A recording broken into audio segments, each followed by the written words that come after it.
So I used to get bullied a lot. I bet. I mean, I got a lot of crap for that growing up. Okay, I'm on the bus and everybody saw me the night before in a commercial. Capping.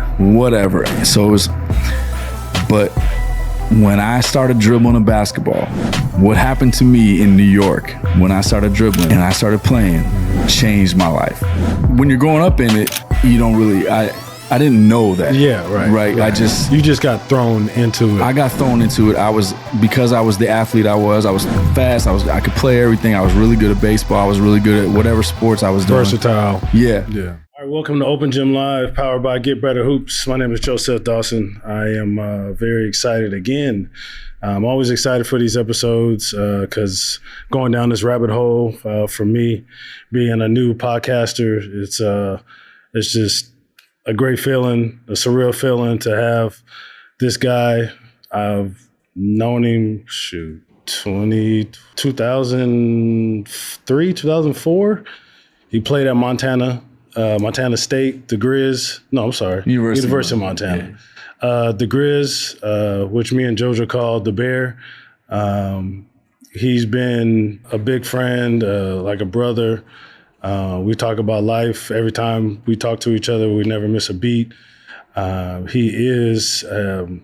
I didn't know this when I first met him. He comes from a country background. He is a country singer. Sam Riddle.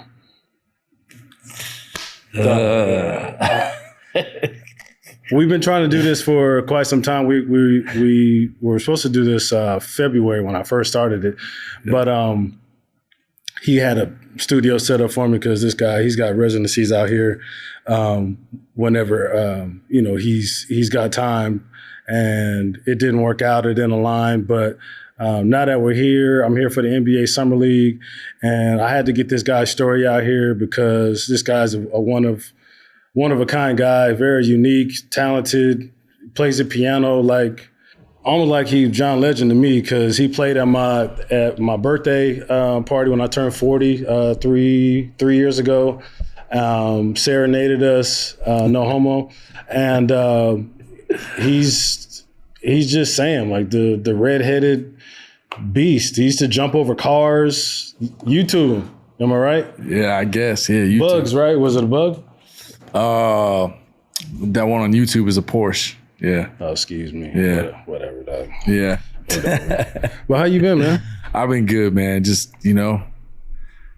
plugging along. Yeah? Yeah. I know this is like an impromptu episode because, like I said, I've been trying to get this guy on, but with this guy's story, with him and his talent, with being a country singer, he's waiting on a new record deal, and I would definitely support, his music because guy's got a great voice, talented on the keys, and I always admire you from afar because, you're a family man, you got your two girls, and, you take pride in taking care of your two girls, but also doing your thing on stage.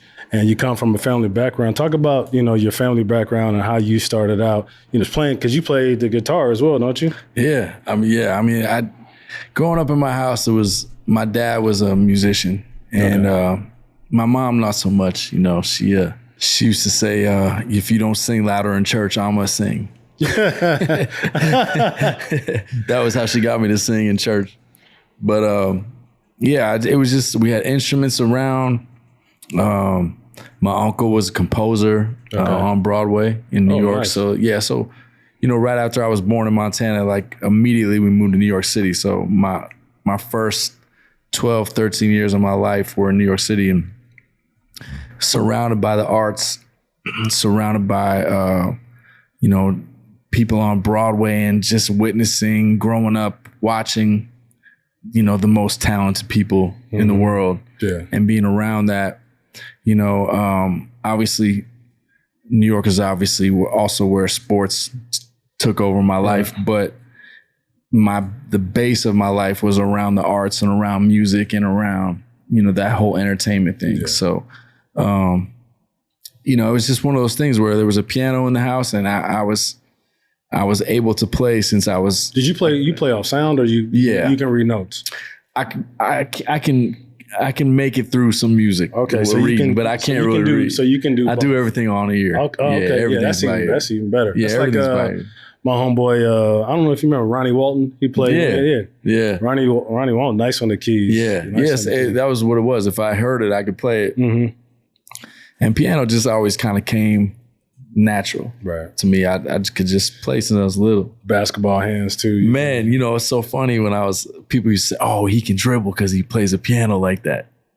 You know, there's always something. Well, I mean, it makes sense, but at the same time, because it helps to have, you know. Yeah. Well, I'll say, I mean, even when like, you know, when rehabbing, you know, like when I got hurt, piano's what got my dexterity back and got me so I could, you know, play again, you know. So, you know, it was just, I had to, because I could play, my dad made me play. You know, if like back when people had company over, remember those days? Right. Yeah.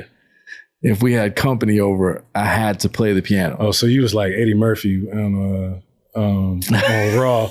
And you had to show out in front I had of to. the But family. I also knew how to be in the background too, you know? Like I knew how to, like, people walk around the house having some drinks or whatever. I knew how to just be in the background playing. Yeah. And I used to hate it.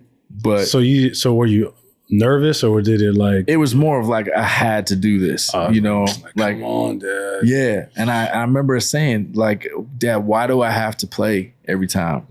And he said, "'Cause you can." And I was like, oh, I mean, you couldn't really. Dang, it sounded like you was going to beat that ass or something. Man, well, he had a way of putting things that made me like just realize I have something that I'm able to do. So you have to do it. Okay. You know, that type of thing.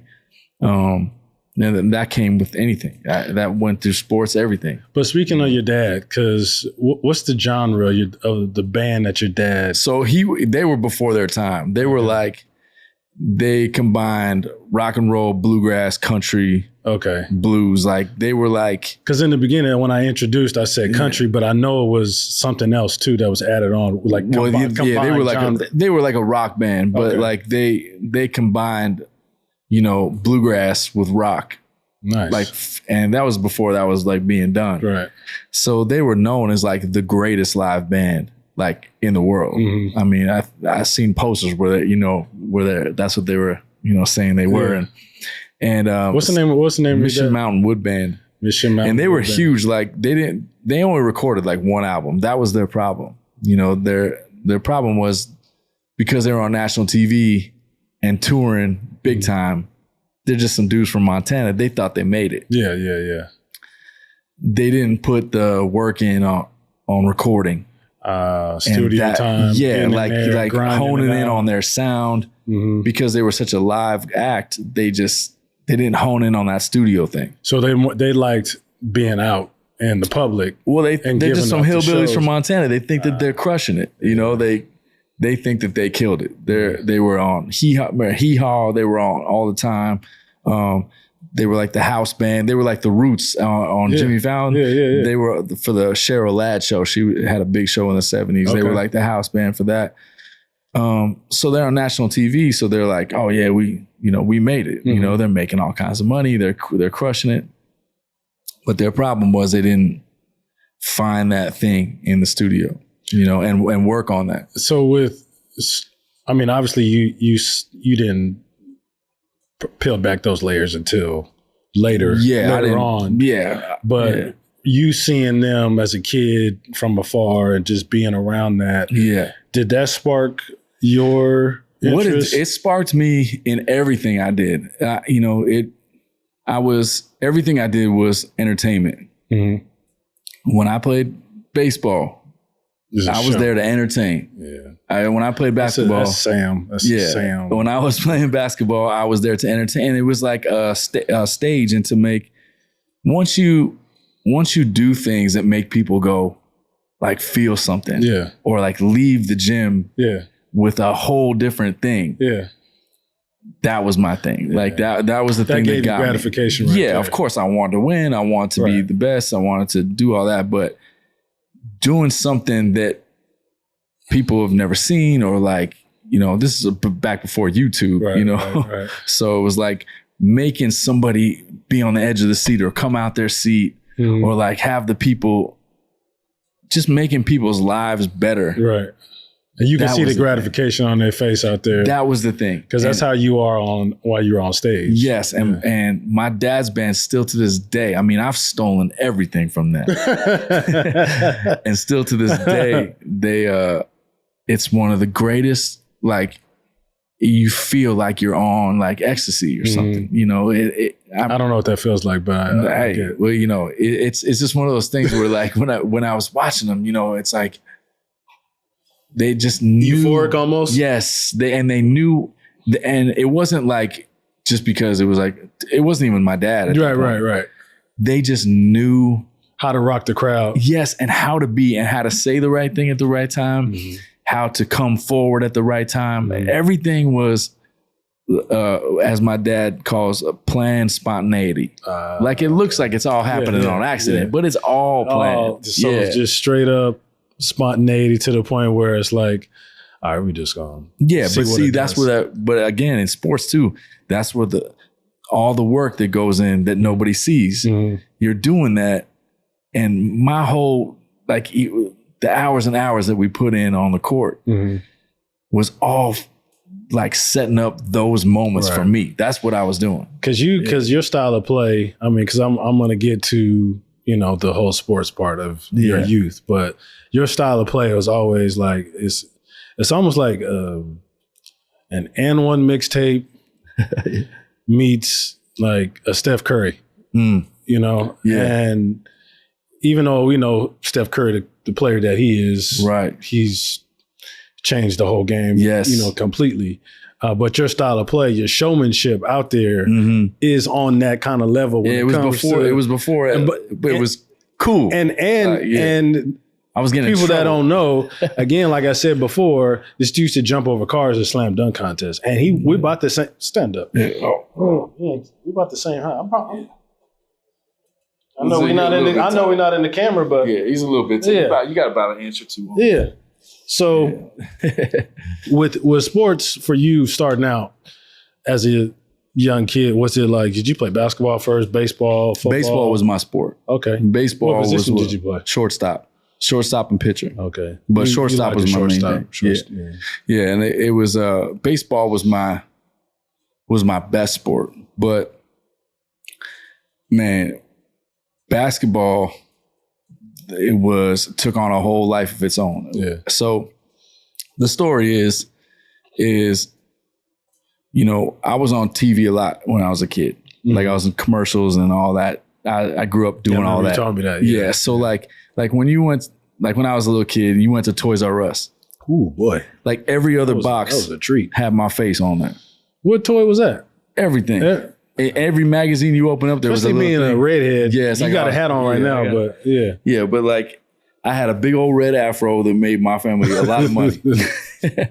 And don't you have it on your album covers? You have I got some things of like some of my little kid pics, but it was like, you know, when you open up a magazine, it was me and every magazine had at least a pull-out thing of, that I was in. And so I used to get bullied a lot. I bet. I mean, I got a lot of crap for that growing up. Okay, I'm on the bus and everybody saw me the night before in a commercial. Capping. Whatever. So it was, but when I started dribbling a basketball, what happened to me in New York when I started dribbling and I started playing changed my life.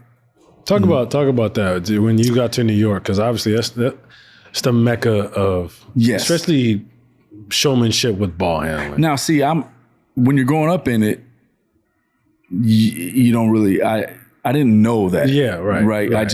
You just got thrown into it. I got thrown into it. Because I was the athlete I was fast. I could play everything. I was really good at baseball. I was really good at whatever sports I was doing. Versatile. Yeah. Yeah. That I got kind of taken to, like, you know, the good athletes, you're going to basketball tryouts. Right. And in New York, you have tryouts. Yeah. Right. And I tried out, and just from playing in my backyard and playing at the park and stuff like that, I just had this knack, and I could just dribble and I could pass. And I had the greatest coach ever, who was like, there's no way he could get away with coaching the way he coached back then now. I mean, this dude's screaming at, he was like Bobby Knight, greatest coach I ever had. And when he saw me, and that CYO basketball team, me on that team and what I was able to do, and us winning the Diocesan Championship, and me going to the park, and now all the high school kids. Remember Zendon Hamilton? That name sounds played in the NBA. He was a McDonald's All-American. Okay, Zendon, and there was this dude Willie Durst. He was a McDonald's All-American with Kobe. And Willie Durst. Yeah. Like, these dudes were in my neighborhood, right? And the high school dudes would come get me, take me to the park. Okay, that's when everything started changing. That basketball, the way I could dribble, I could walk anywhere in the middle of the night and nobody mess with me. Just because of that peel. Because of the way I can handle that ball. Yeah. No more bullying. Yeah. Everybody at school. How did that feel though? It felt like I got like a super, like an armor. Like you got knighted. Like I got knighted in the hood. and everything changed for me. Like, so I asked my parents, I said, I don't want to do this modeling and acting thing anymore. I want to hoop. And that was what's always been cool about my parents, man, is they were so supportive. And even though that was a blow to my family's economy, right? My parents were like, whatever, you know, if that's what you want to do, you know, it was like, think about it, you know, and that's what I did. Well, did your parents, did they see you playing games and all that? So they already knew. Yeah, they knew. Because it'd be different if you were sorry. Exactly. And you're getting recruited to high schools already and stuff like that. And like everything was changing in my life. So, but then my dad gets an opportunity to move us back to Montana. How old were you when you got to New York? I was like 1 year old. Oh, okay. So you were born in Montana, and then straight to New York. And it was just because of your dad and yeah, because my uncle was already out there, established, killing it, and my mom got a job working for Neil Simon on Broadway, who was like a big playwright, and my dad was doing his thing, and his older brothers there, so they were like a team, you know. Okay, so while I'm out there, my uncle passes away, so my family and my dad's like, my teammates like gone. Yeah, it's not the same. It wasn't the same. And he had an opportunity to move us back to Montana. Now I'm 12, 13, middle school. I mean, I'm established. This is my, you know, this is who I am. Yeah. And he takes us from New York and moves us to Montana in 7th grade. What a culture shock. Man. Now, I knew Montana and my family, you know, they're straight out of there. I mean, they used to just try to beat the accent out of me, you know, but, that New York. But yeah, that New York, I was like, it was thick. It was harsh. Yes, it was thick. And so we go back to Montana, and that was rough, you know, but I mean, now I'm having to deal with what I dealt with when I was on like doing the like TV thing. Now I'm doing that because in Montana, just for basketball and sports, it's not like, you know, again, nobody's ever seen anything like what I was doing when I went there. Yes. I'm taking this New York basketball and bringing it to Montana. Yeah. And it was like, you know, it was just so now I'm getting hated on for that. Yeah. And middle school is horrible. Yeah. Right. So it's like I'm trying to, but you know, what really helped me through it was, this is back when Slam Magazine was like big, right? Yeah. And Stephon had the article. Yeah. And I latched on to Stephon Marbury. Like, if I ever meet this dude, I'm going to tell him, this dude got me through. Because I just decided to be as New York as I possibly could. It was in you. Right. But being in Montana and what I had to deal with being this different thing. Yeah. It was like like throwing my hoodie and my Timbs on and dribbling my basketball around the streets of Montana made me like I put, you know what I mean? It was like my armor. Picture that in my head is so funny right now. Yeah, I know. The redheaded kid with some Timbs on and a hoodie. And a big old hood. In and out, crossing. Oh, just going nuts. never going anywhere without a basketball. Dribbling to school, dribbling home from school, dribbling everywhere. When I found out there was a city bus that would take me to school. Mm-hmm. Got on that bus? I got on the bus. I didn't even need to. Just to be on a city bus. That's crazy. To be more like New York, That's right? Wild. And I've never really talked about this before. That's wild. Yeah. But I went all the way there. Now, that got me through like a really tough time. Okay. And then, of being in a new place and stuff like that. And, but then when I went across town for high school. What high school did you go to? Hellgate. Okay. Yeah, and I played for the best coach in the state there. And that's the reason why I went there, is to go. And he taught me he matured me. Okay. And really polished. Yeah, he polished me. And it was the kind of thing where like I wasn't gonna go there and average 30 points a game. Right. You had to play basketball. I had to play basketball. He taught me the game. Like there was no way I was gonna go there and run and gun and average that. I was gonna average, in the teens, lead in assists and, just be the best point guard in the state. And no matter what I could score, there was no way. Yeah. He was letting that happen. I know that because as you're talking about moving and jumping ship from East Coast to Montana, dealing with culture shock and also being, a white kid and the kids picking on you on both sides. Yeah. And being able to adapt, because adaptability is like a great characteristic to have when it comes to sports. Yeah. So like, having this podcast and reaching out to especially the youth and even parents as well, because you never know what your kid is feeling. And you may not know how to tap into your kid or to your child and what they may be going through when it comes to some of these culture shocks or moving them away or them being picked on and stuff like that, just because of what they were doing, whether they're doing commercials or whatever. But at the same time, I can definitely relate with that, because my dad would always say, you got to leave the pack. Because you can't get comfortable with the pack. Yes. And I was fortunate to like never really have a pack. And there's some wolves out there that are like that, but at the same time, once you go to another pack, you taking a piece of, like you took a piece of New York, big piece of New York to Montana, and then they see you and this dude right here, he's trying to be like them. But then when they see how you are and you dogging them, they adapt to you. Right. And then now they're emulating you. Right. But I latched, the secret was I had something positive to latch onto. Right. With the Stephon Marbury, just the basketball, like something to work on. The peel, that I didn't need anybody else. Yeah. I just needed my ball, my backyard, and the hoop. And, I'll give it to my parents too, like from 7th grade on, whatever camps, all around the country. Talk about the camps. Talk about that. Talk about the camps.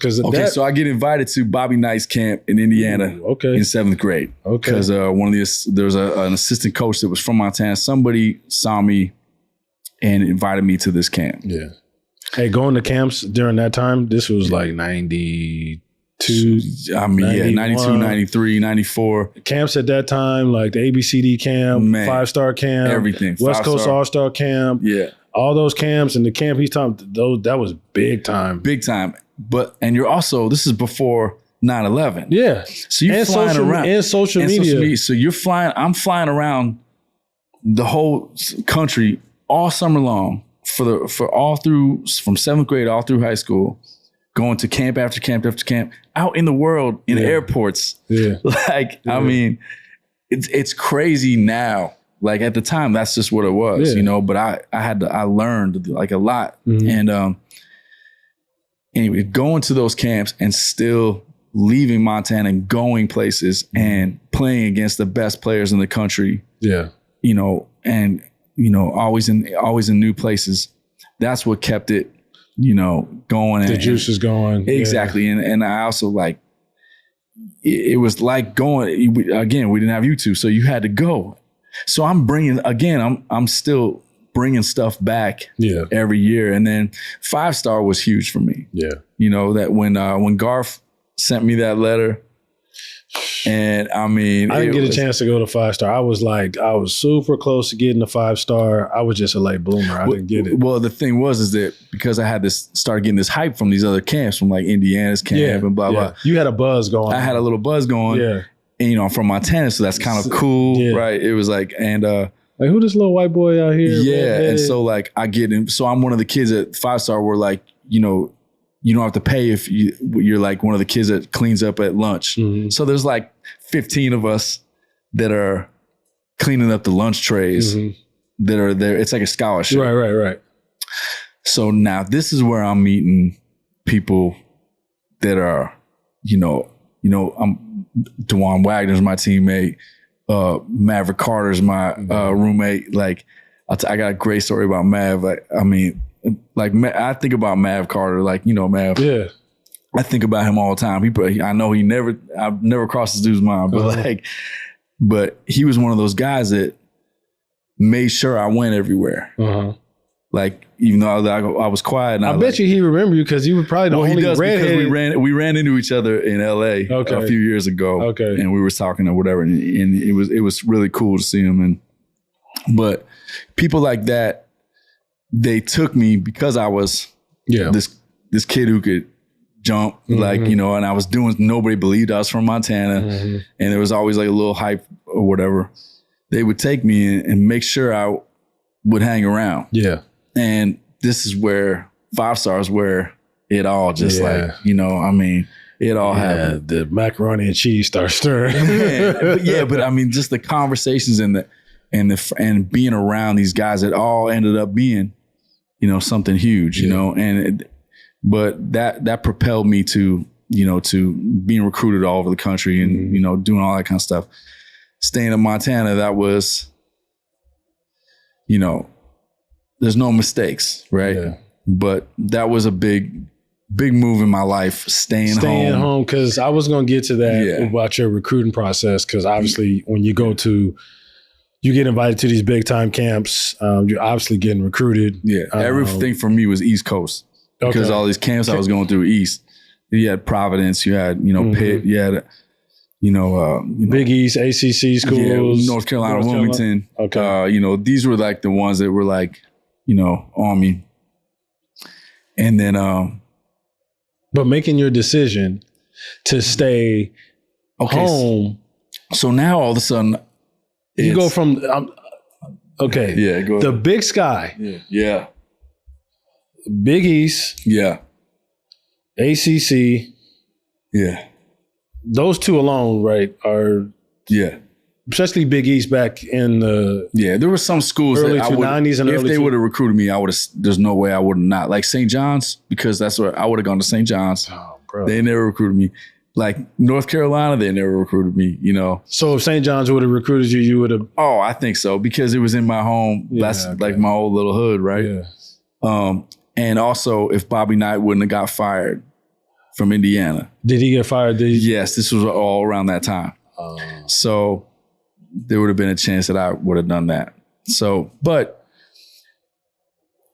Montana at the time when I was graduating high school was going through a phase of transition where they were transitioning into that new arena. Yeah. Brand new coach. Mm-hmm. The assistant coach lives down the street from me. Mm-hmm. He's my guy. All of a sudden, everybody's nice to me.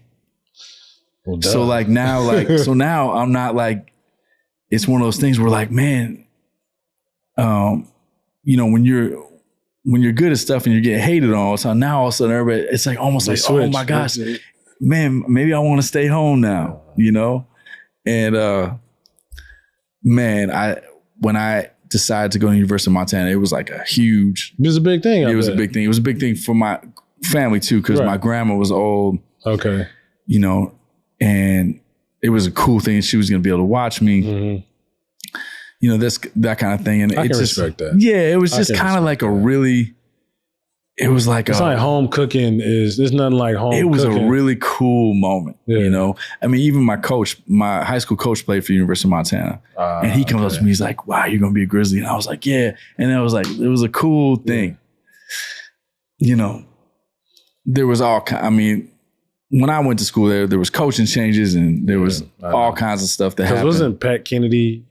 He was the last one. He was the last one I dealt with. Yeah. Yeah. But, you know, I was there. It was not the place to, again, you talk about the style of my game, man.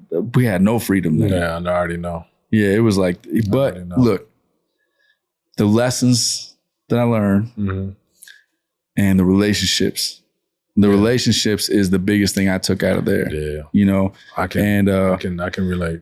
And if I would have went to another school, who knows what my career would have been. Right. You know, maybe I wouldn't have, you know, in the middle of me, you know, playing professionally and chasing that. Mm-hmm.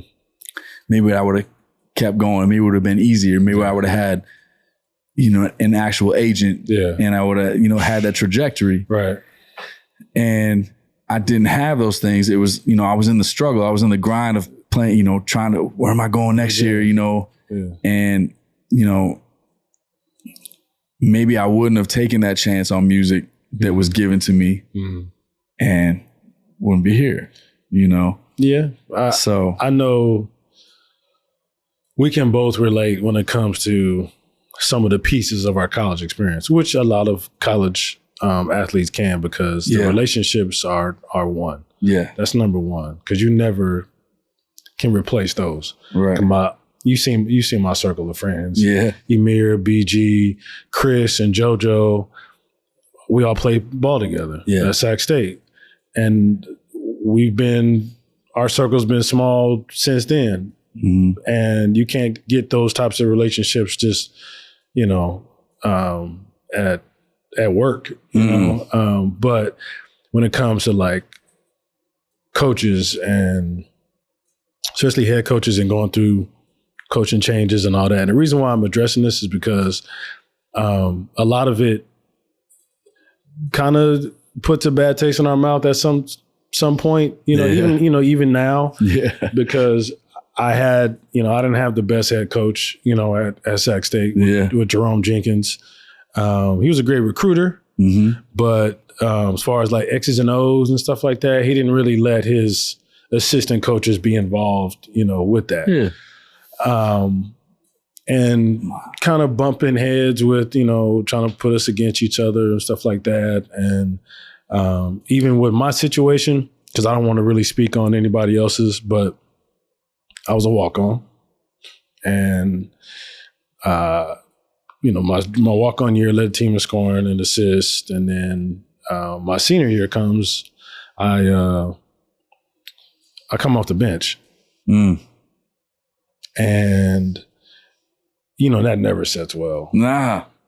I was barely my third year. Yeah, for Kennedy. And this is I was why barely even playing. And this is why I'm bringing it up. Is because we've been there together. Yeah. We never even talked about. I think we may have, you know, a long time ago when we first met, but not in depth like this. Yeah. And the reason why I want to address it is because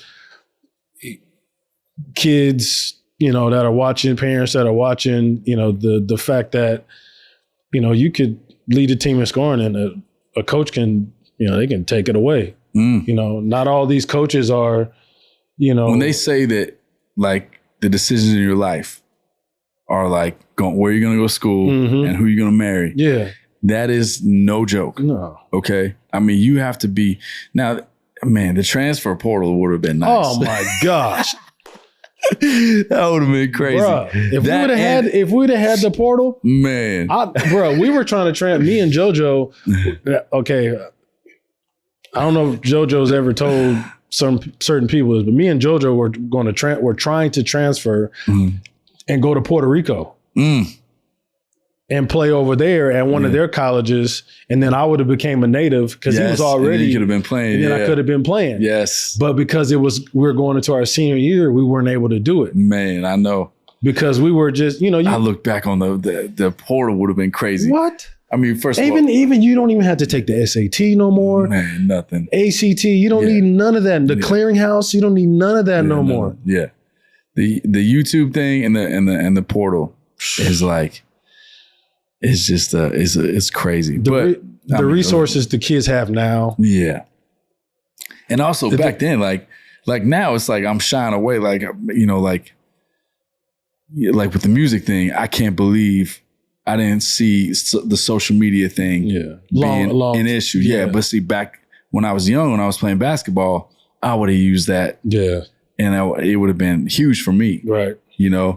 I mean, if I could have been putting my dunks on YouTube, and stuff like that. If I could have been doing that, because how many you got on YouTube right now? I mean, there's a few videos I've seen, but back then you talk about the and one and stuff like that. Man, it was like, did you play in the and one game? No. Oh, we played. They came to town when I was done, and I went and played against them. Gave it. It was I gave it to them. Yeah. Shout out to Sick With It. I played against Sick With It. I don't even know if those guys were there at that time.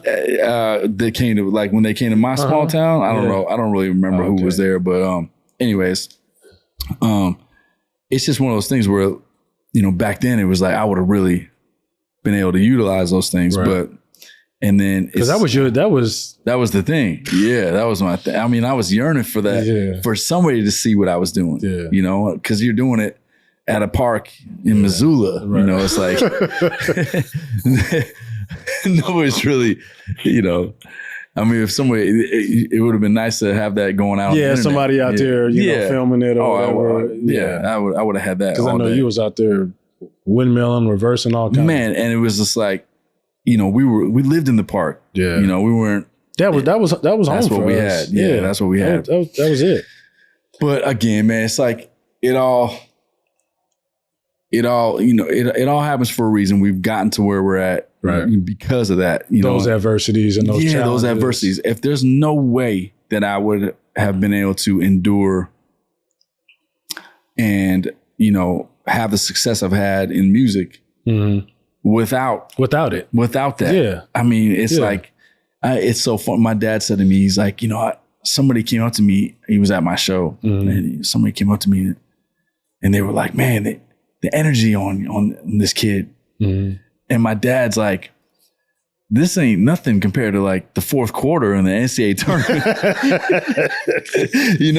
I mean, people think I'm supposed to get tired going back and forth on a stage for playing for a few hours. Like, I'm like, no. I seen, because your energy on stage is, it's infectious, and you're the way you like to get the crowd involved, and you damn near do a backflip up there if you could, even though you're too old to do it now. But just the way, your energy level out there, because the last time I saw you, that was 2 years ago at Westgate. Oh yeah, at Westgate when you had the residency there, that was dope. You being a Division I athlete, transferring your competitiveness, your drive, and your will for a game. Obviously it's a hobby. It's a luxury to play a sport. And you translate that over to the workforce in the real world. But then you picked up, because when we were formally introduced, this was like 2006 or something like that. We had just got done playing. Right. I had just got done at Sac State. You just got done at Montana, and that's the first time you had sushi and whatever. Right. Yeah, I remember that. And I remember that day like it was yesterday. Because you weren't even doing music then. No, I was. I didn't even know. I was just playing. Yeah, I was just playing the piano. That's right. You were playing at Green Valley, right? Yeah, I was playing piano at Green Valley. Yeah. At the Green Valley I came to Vegas resort as a piano player. Okay. All right. Yeah. So I'm just playing piano every night, but like I'm not even saying I'm doing music. Okay. You know what I'm saying? It's like, but you were just playing the piano. There's no, were you doing vocals or anything? Yeah, I was singing too. Okay. But like, it was such a I wasn't planning on doing that for very long. Like I literally was going to take like the next contract for basketball, like in the spring. Okay. Right. Like this guy said, you should do what you're doing. You should play the piano like this. You would kill it in Vegas. And it's a whole story how this even happened, but I'm down here in Vegas for a week. Very next week I get this gig and I'm playing 7 nights a week, thinking I'm just going to be like Ocean's 11 for a few weeks, you know, and act like I'm Friday, you know what I mean? And like, you know, do the Vegas thing and have a little fun and then go back to playing basketball. Right. Well, that turned into what you're doing now. Yeah, that turned, I mean, because I played 7 nights a week, no break. And 2 years went by and I was like, what? I mean, I don't even know what happened to my life, but it was so fun and it was so, I couldn't believe they were paying me money to do this. Yeah. It just seemed like, especially something you've been doing your whole life. Like all through basketball days, like I was still like playing piano all the time. Yeah, like I mean, it was my outlet. You know, but I couldn't believe they were doing this, and that's how I got here. And then when we hung out that day, I'll never forget. I know, dude, I drive by that place too. That sushi place isn't even there anymore. Okay. Because it was me and you, I think Dan Trammell. Well, it was just me and you. Just me and you? Yeah, it was just me and you. Yeah. I forget how we even ran into each other. Me too. I don't remember either. But like, you were like, you want to do? I was like, I never had sushi. He's like, you never had sushi? I was like, nah. And I gotta pop that sushi chair. No, you showed me. You were like, you ever had tempura? I was like, no. Even though that's not sushi, but that's the introduction matter, man. to that it. Was oh my gosh. Ever since then, Oh yeah.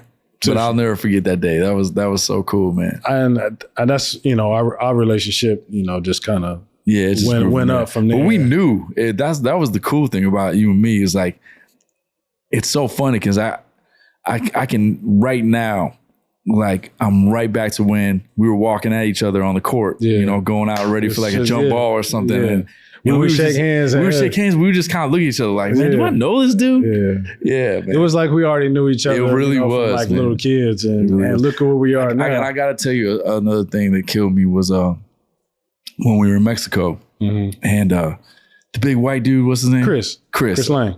Yeah, so he comes and tells me the story about what I didn't remember, but he said he's like, man, you changed my life in college. And I was like, what? He goes, yeah, after our game, he's like, you guys gave it to us, whatever, or something. And he was telling me, he said, I played good or whatever. And he goes, and then we went out to this party and you were there. And he's like, and you were just cool and you were hanging out. And it was like, and I kept on thinking, I can't believe this dude is here. Like, and ever since that day, he goes, I decided I'm going to be more like Sam and go out and like try to enjoy this thing that we're doing. And I remember when he said that, I was like, wow, that's like crazy that he like put it like that. I want to say that was my senior year. And I think I remember him saying that because he wasn't really getting any playing time either at that time. And towards his end of his Sac State career.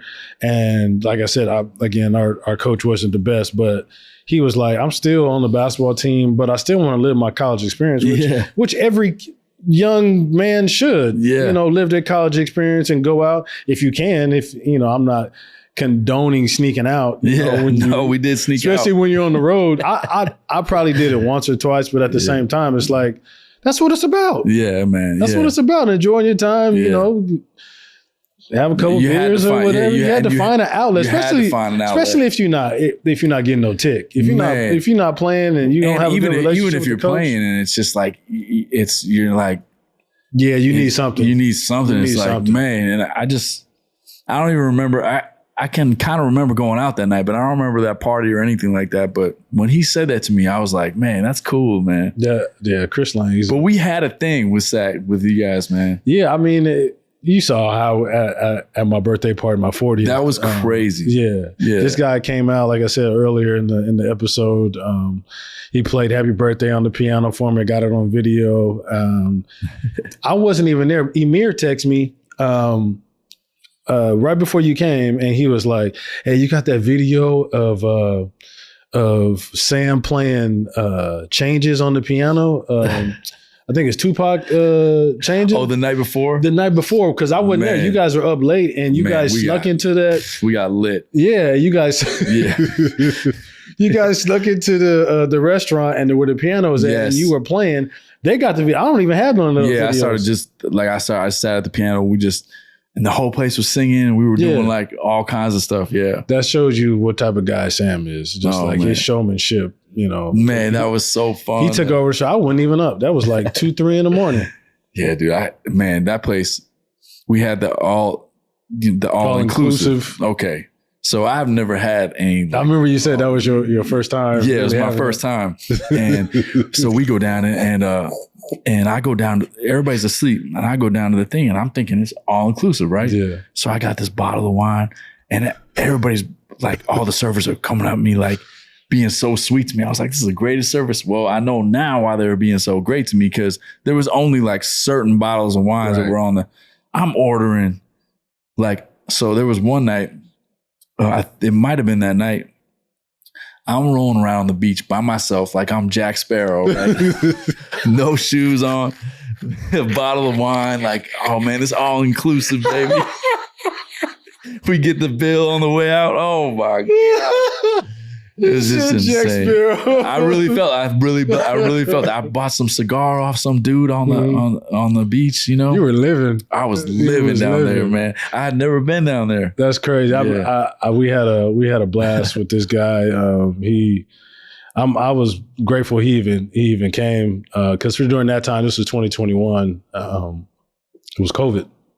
Yeah. Excuse me. Right after COVID, and you know, not a lot of people were traveling because, you know, either you had to get tested or you had to get the vaccine or whatever. But like 40 people showed up to my birthday. This dude came out, and everybody loved this guy. I mean, as you can tell.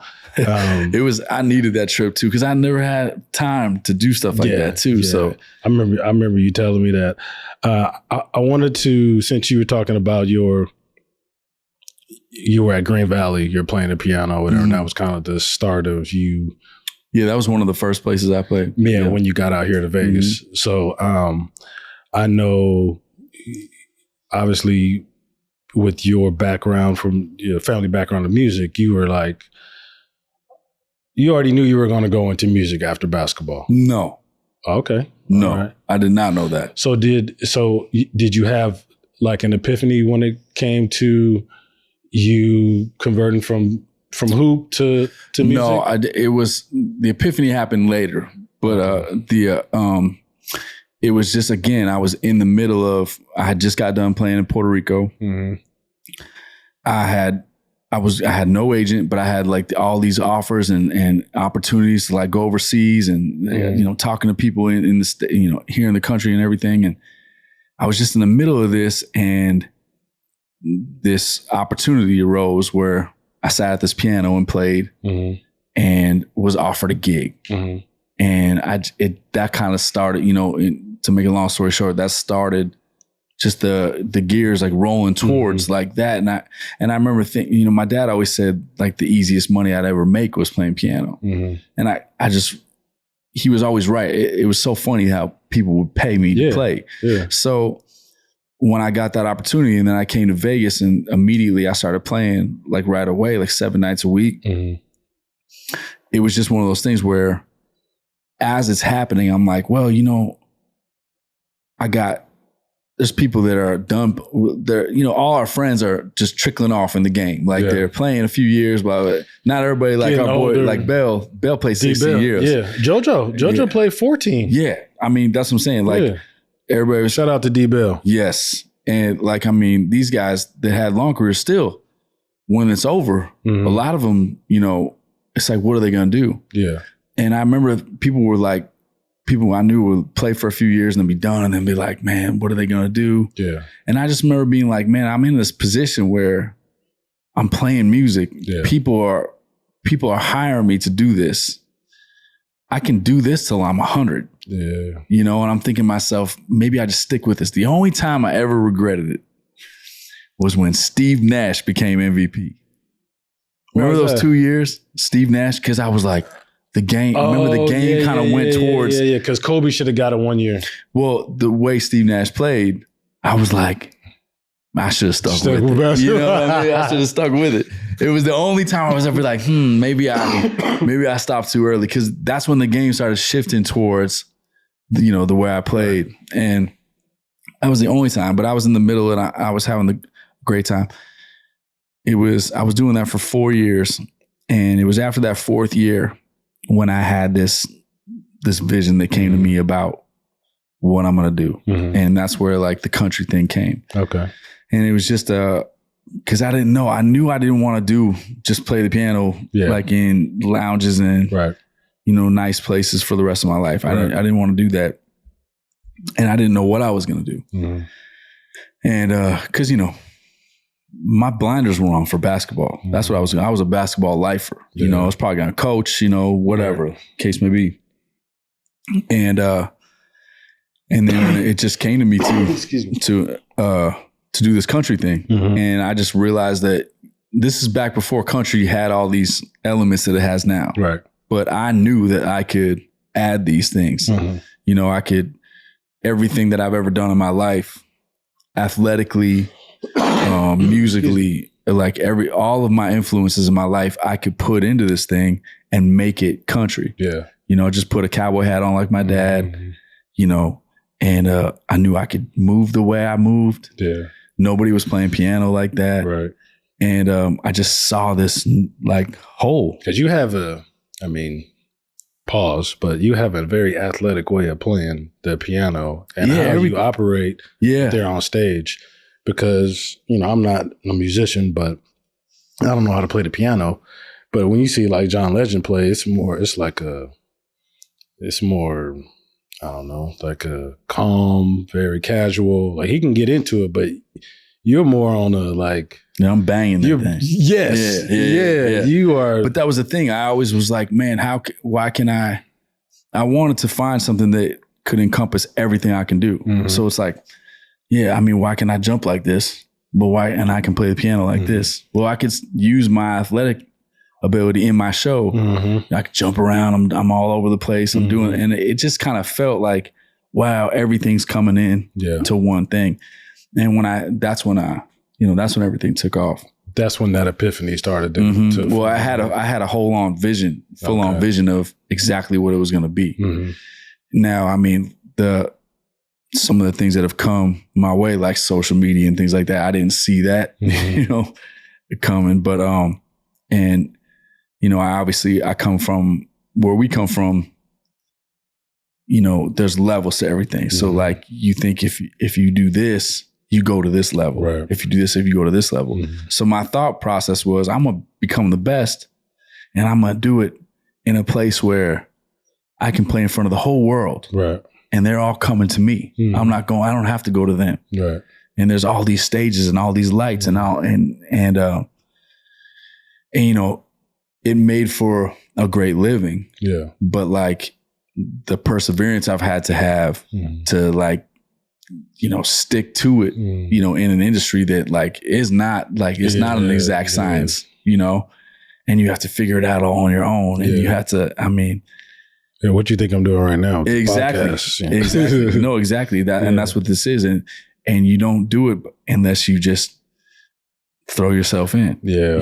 And I can respect that, because obviously I don't have a media background and I didn't go to school for it.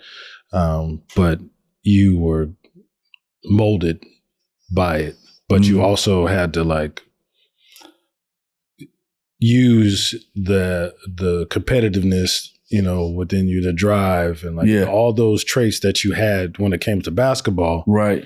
And applied that and transfer over to them keys and to how your stage. And even how you talk to people. It's like the reason why I can engage with every walk of life. Yeah. You don't see, there's not a lot of country singers that can like get the hood. Right. You know what I mean? Right. And it's like when I'm at a show, it's like because of my upbringing, because of everything I've gone through, I can relate to every single person that's in the crowd. You're probably one of the most diverse white boys I've ever met. but that, ever met, dog. Yeah. Ever met. And that, not to say that helps, but at the same time, it just shows like how good your heart is when it comes to, you can adapt to any environment. Because the adaptation comes it comes from a real place. Mm-hmm. Like I'm not out there acting. Yeah. You know what I mean? Like it's like I see you because I know you, because it's like might not be from the same place, but it's like I know you. Yeah. I can say that about people. I can relate. And people see that in the crowd. They're like, man, this dude sees me. Yeah. And that has helped. Those times, that's why I thank people like Mav that took me to those circles and not forced me, but allowed me in to, not that I'm saying much, but I'm in the middle of a conversation with who's better, Jay-Z or DMX. and I don't know much about these dudes at all. Yeah. But I'm in that conversation and I'm dying laughing and I'm learning,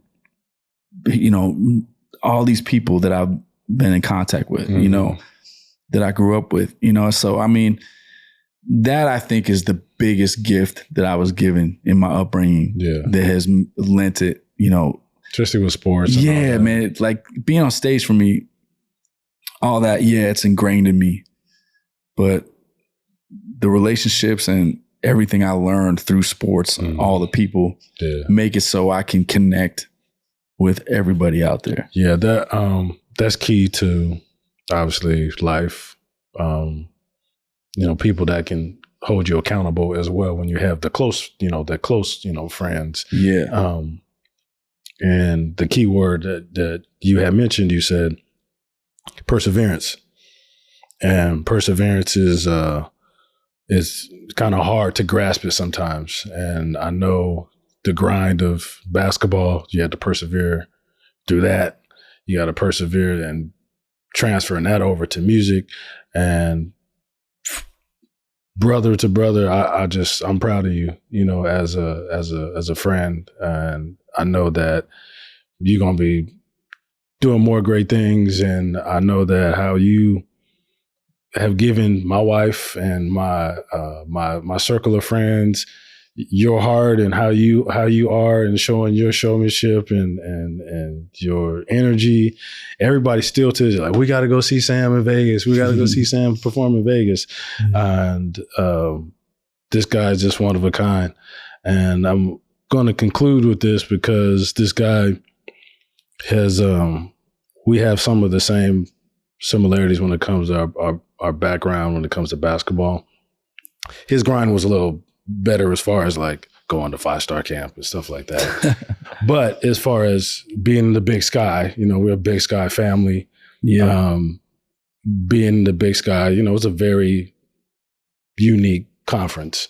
And the people that know the Big Sky, it's a tough, conference. And D-Bell, shout out to D-Bell, Jojo, Emir, Chris, BG, you guys already know how it is. D-Lam, Tone, all my teammates I didn't mention, because I'm going to try to get D-Bell this week. You got to. I got to get I'm probably just going to go to 360 to go.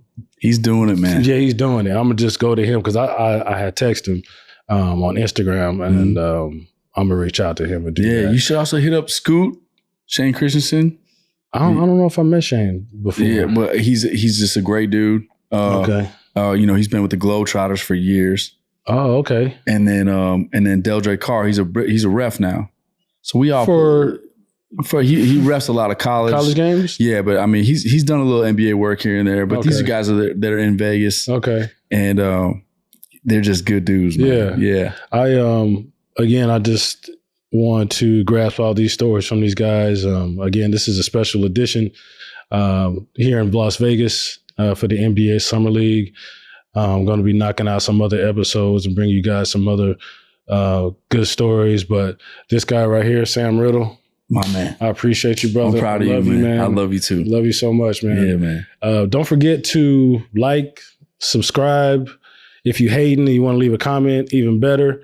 But all love. I appreciate you guys tuning in, giving all the feedback. We putting more content out there for you guys. Really appreciate your time, and we'll see you guys soon.